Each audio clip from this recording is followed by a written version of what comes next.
자, 이 시간 우리 함께 읽은 고린도후서 우리 13장 1절에서 13절까지의 말씀을 가지고 어떤 마음으로 축도를 받아야 하는가, 어떤 마음으로 축도를 받아야 하는가라는 말씀의 제목으로 은혜를 누리고자 합니다. 예배가 마칠 때 예배를 집례하셨던 이 목사님들이 대개는 축복 기도를 해서 흔히 줄여서 우리 축도라고 하죠. 그렇게 하면서 예배를 마칩니다. 예배를 마칠 때마다 이 축도를 하니까 예배를 드림에 있어 가지고 이 축도를 왜 받아야 되고 또 어떠한 믿음의 태도로 또 받는 것이 옳은 것인지 우리가 이것을 알아야 되는데요. 근데 그에 대해서 우리가 잘 알지 못할 때는 예배를 드리는데 그냥 매너리즘에 타성해져서 예배를 드릴 때는 그냥 축도를 받을 때 그냥 예배 끝나는구나, 그냥 이렇게 신호 정도로만 받아들이시는 분들이 있습니다. 여러분 아시죠? 기도는 하나님이 들으시고요 응답하시는 줄 믿습니다. 여러분 축도도 기도잖아요. 그냥 예배의 마지막 순서이기 때문에 하는 것이 아니라 이 축도 역시도 믿음으로 하고 믿음으로 받으면 하나님이 그대로 응답하여 주신다는 것입니다.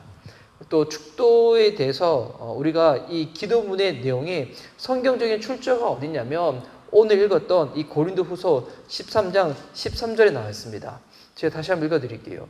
주 예수 그리스도의 은혜와 하나님의 사랑과 성령의 교통하심이 너희와 함께 있을지어다.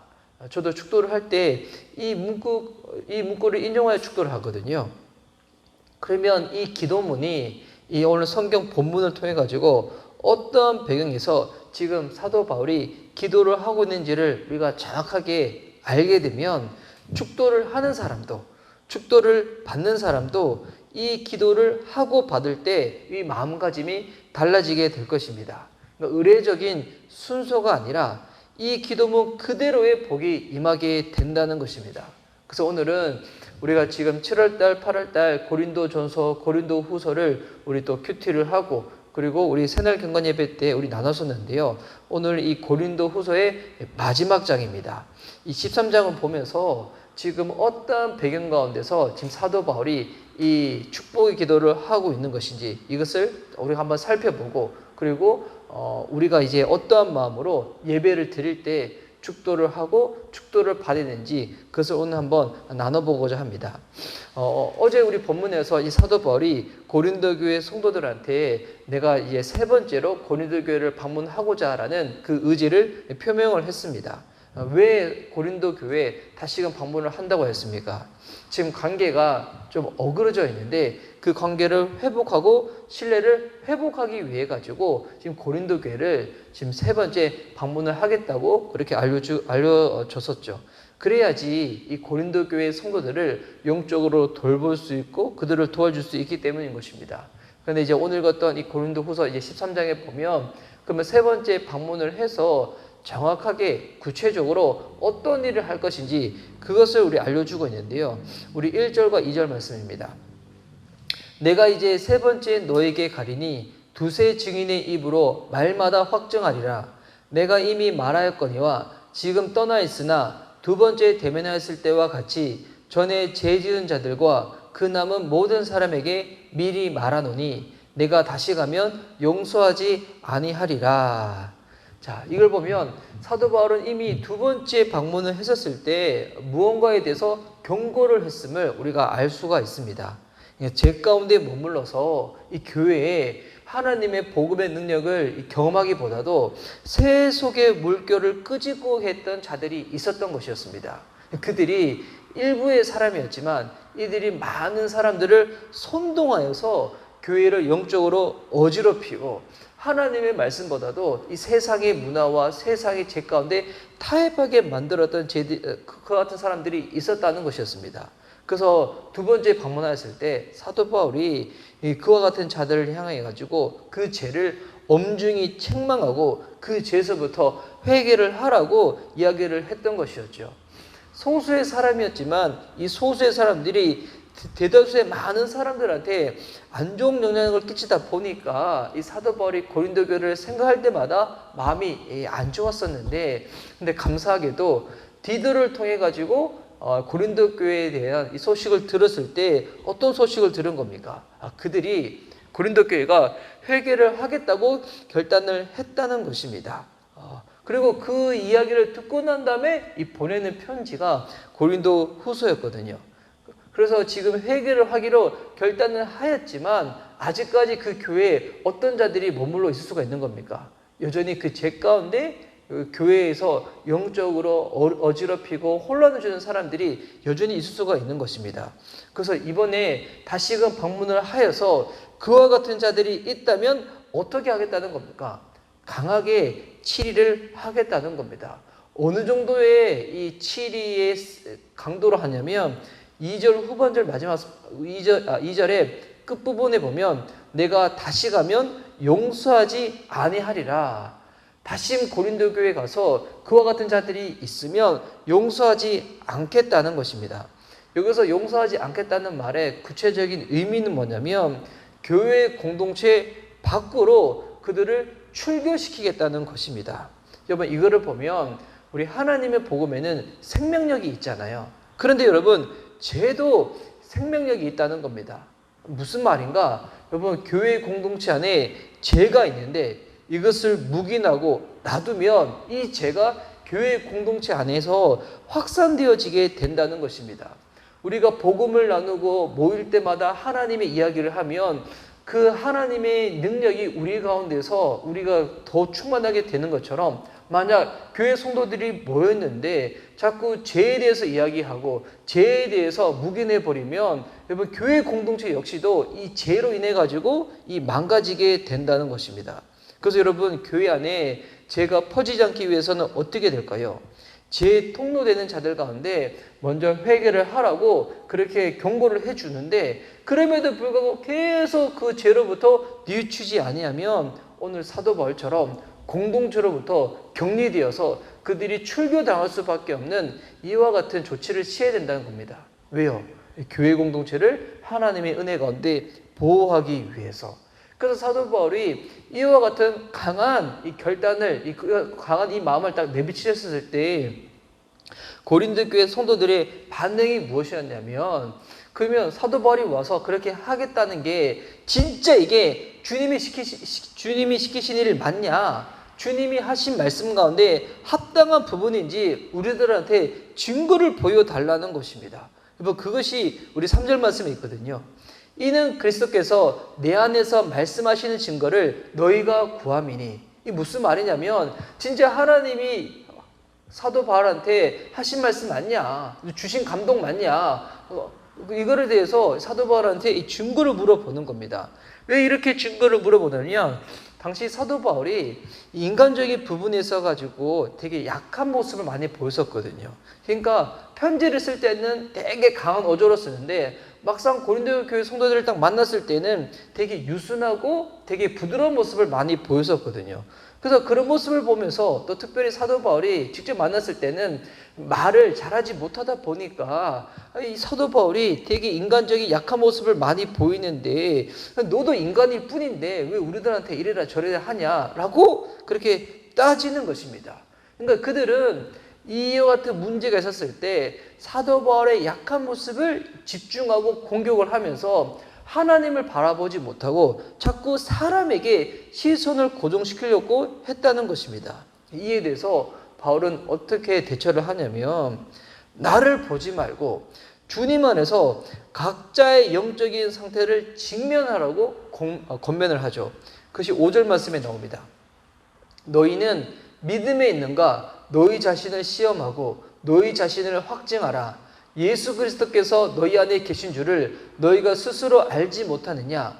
그렇지 않으면 너희는 버림받은 자니라. 여러분 신앙은 무엇입니까? 하나님하고 나와의 1대1의 관계이죠. 여러분 신앙생활은 사람들과의 관계로부터 시작되어지는 것이 아니라 하나님과의 관계로부터 시작되어진다는 것입니다. 우리가 무언가 영적인 상태가 좋지 않고 문제가 딱 생겼다. 그럼 여러분 뭐를 점검해야 될까요? 내가 저 사람하고 관계가 불편해서 그런 거야. 그게 아니에요.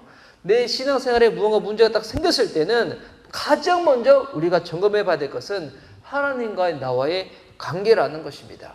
여러분 그 관계가 바로 세워지고 난 다음부터 나머지 부분들이 쌓아 올려질 수가 있는 거예요. 교회에서 교제 생활, 봉사 생활, 나머지 생활들도 그것이 우선순위가 아니라 가장 중요한 것은 하나님과의 나와의 이 영적인 관계가 지금 어떤 상태인가? 초록불인가? 노란불인가? 빨간불인가? 여러분 이거부터 먼저 점검을 해야 된다는 것입니다. 지금 사도 바울도 고린도 교회 성도들한테 그것을 먼저 강하게 알려주고 있는 것입니다. 너희 자신이 믿음 안에 있는지 예수 그리스도 안에서 분명히 거하고 있는지 이것부터 확인을 해 보라는 것입니다. 그래서 이 바울은 당장 그들이 바울에 대해서 어떤 생각을 가지고 있든지 바울에게 있어서 가장 중요한 것은 무엇인가? 바로 고린도 교회 성도들을 영적으로 바로 세워주는 것이죠. 그래서 9절에서 이렇게 얘기를 하고 있죠. 우리가 약할 때 너희가 강한 것을 기뻐하고 또 이것을 위하여 구하니 곧 너희가 온전하게 되는 것이라. 이거 무슨 말인가? 그러니까 사도 바울은 지금 이렇게 오해도 받고 비난도 받고 더 나아가서 또 욕도 얻어먹고 하여튼 되게 억울할 수 있는 상황 가운데 처해 있다고 할지라도 사도 바울에게서 가지고 가장 큰 기쁨은 뭐냐면 내 억울함이 풀리는 게 기쁨이 아니라 이런 억울한 상황 가운데서도 여러분들이 고린도 교회 성도들이 영적으로 강해질 수만 있다면 그것이 나의 기쁨이라는 것입니다. 이거를 보면 정말 고린도 교회 성도들을 아끼고 사랑하는 이 사도 바울의 마음을 우리가 엿볼 수가 있는 것이죠. 근데 여러분 이 사도 바울의 마음을 통하여 또 우리가 누구의 마음을 엿볼 수가 있는가? 바로 우리를 향한 바로 예수 그리스도의 마음을 엿볼 수가 있는 겁니다.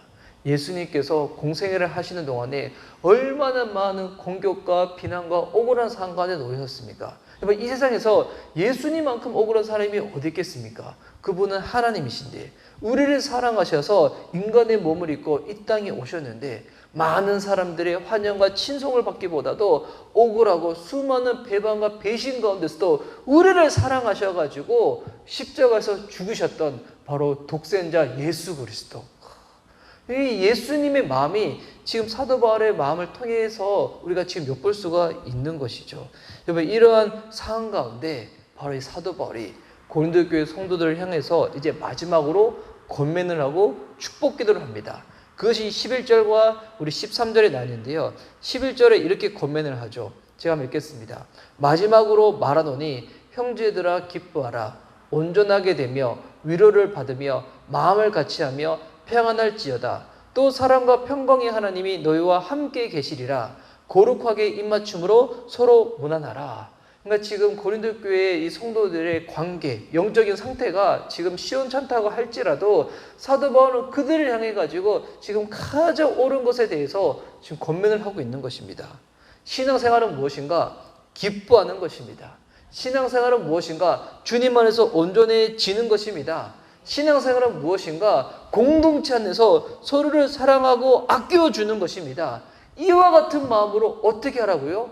화목하라는 것입니다. 다시금 고린도 교회가 하나님의 교회답게 세워지기를 위해서 사도 바울이 그렇게 권면하고 있는 것이죠. 여러분 고린도 교회가 참 문제가 많았었잖아요. 그럼에도 불구하고 어떻게 이처럼 성경적인 가르침과 권면을 하는 것일까요?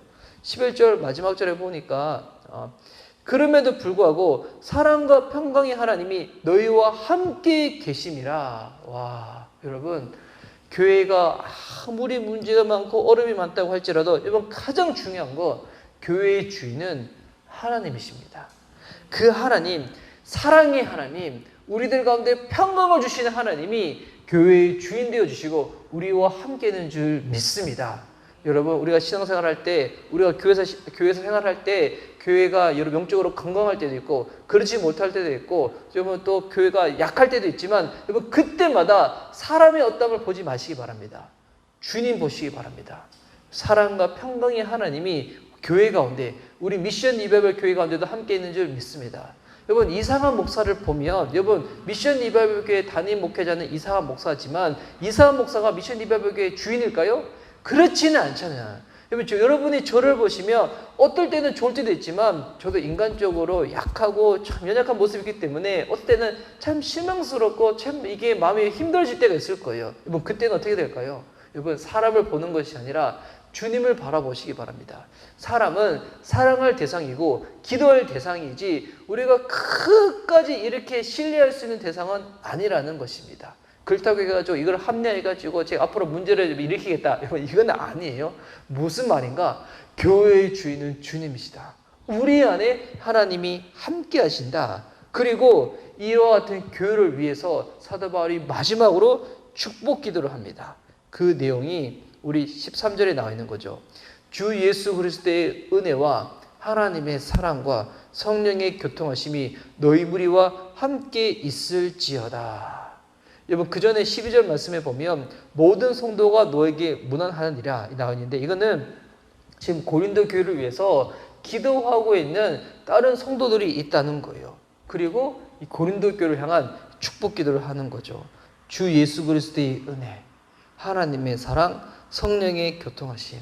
여러분, 지금 이 축복 기도를 할 때 지금 사도 바울의 상황은 어떻습니까?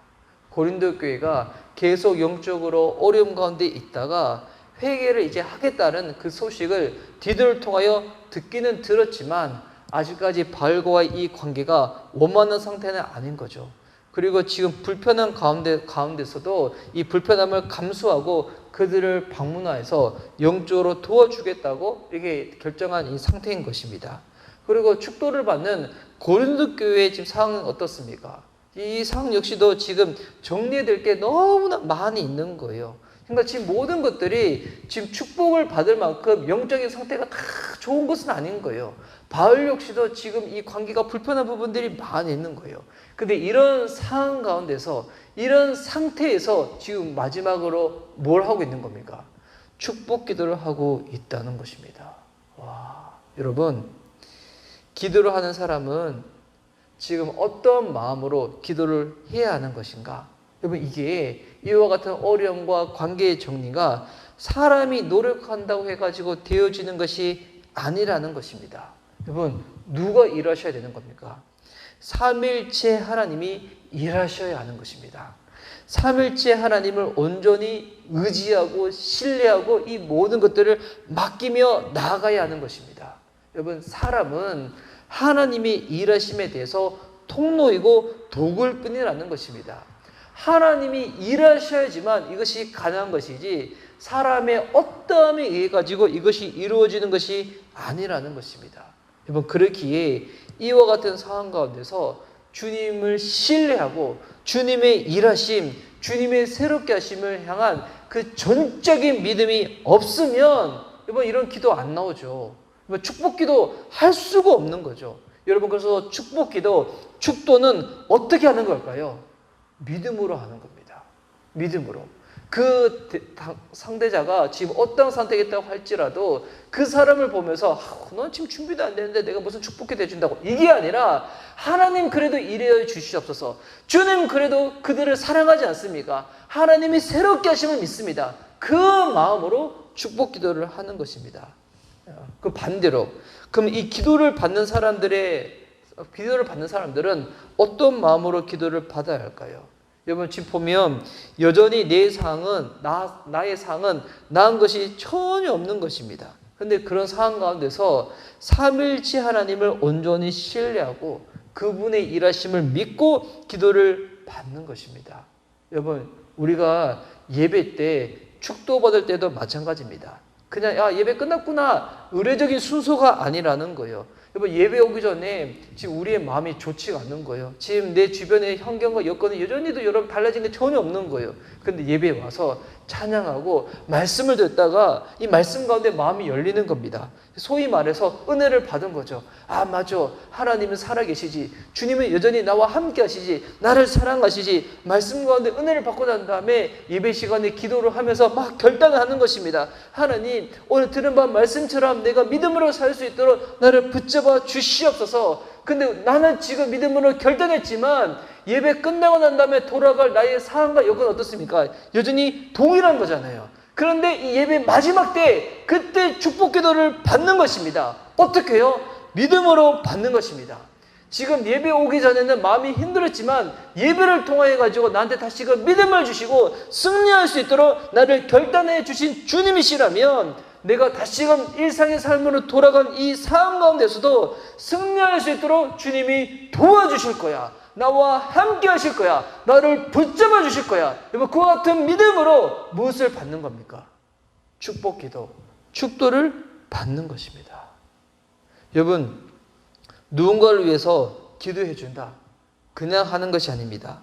믿음으로 기도해 주는 겁니다. 주님을 신뢰하는 마음으로 여러분, 사랑하는 지체들을 위해서, 여러분이 지금 기도를 하고 있는 것 같은 대상자들을 위해서 기도해 주시기 바랍니다. 여러분, 내가 또 누군가한테 기도를 받을 때 이분이 연빨이 있나 없나, 여러분, 이게 보는 거 아니에요. 그 사람이 어떠함을 통해 가지고 주님이 일하시는 것이 아니라 그분의 기도를 들으시는 하나님을 신뢰하는 믿음으로 주님께서 그 기도의 내용들을 우리들의 가운데 응답하여 주실 줄 믿습니다. 기도의 내용으로만 응답하실까요? 우리 주님은 어떤 분이십니까? 너는 내게 부르시리라. 내가 내게 응답하겠고 내가 알지 못하는 크고 비밀한 일을 내게 보이리라. 우리가 주님께 기도하며 나아갈 때 우리의 기도 내용은 이상으로 일하시는 분이 우리 좋으신 하나님인 줄 믿습니다. 여러분, 기억하시기 바랍니다. 축도를 하는 당사자도, 축도를 받는 여러분들도 믿음으로 하고 믿음으로 받는 것입니다. 우리 이제 새날 경건 예배는 이제 마지막으로 마칠 때 따로 이렇게 딱 기도하고 마치는 것이 아니라 자유롭게 통성으로 기도하다가 마치잖아요. 근데 오늘 이게 축도에 대한 부분이니까 또 이 시간 우리 찬양을 하고 실제로 축도를 하고 마치려고 합니다.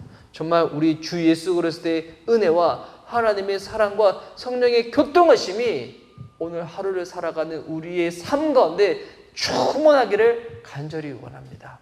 여러분, 믿음으로 간구하고 믿음으로 기도를 받고 믿음으로 살아낼 수 있는 저와 여러분 될 수 있기를 예수님의 이름으로 축복하는 바입니다. 아멘.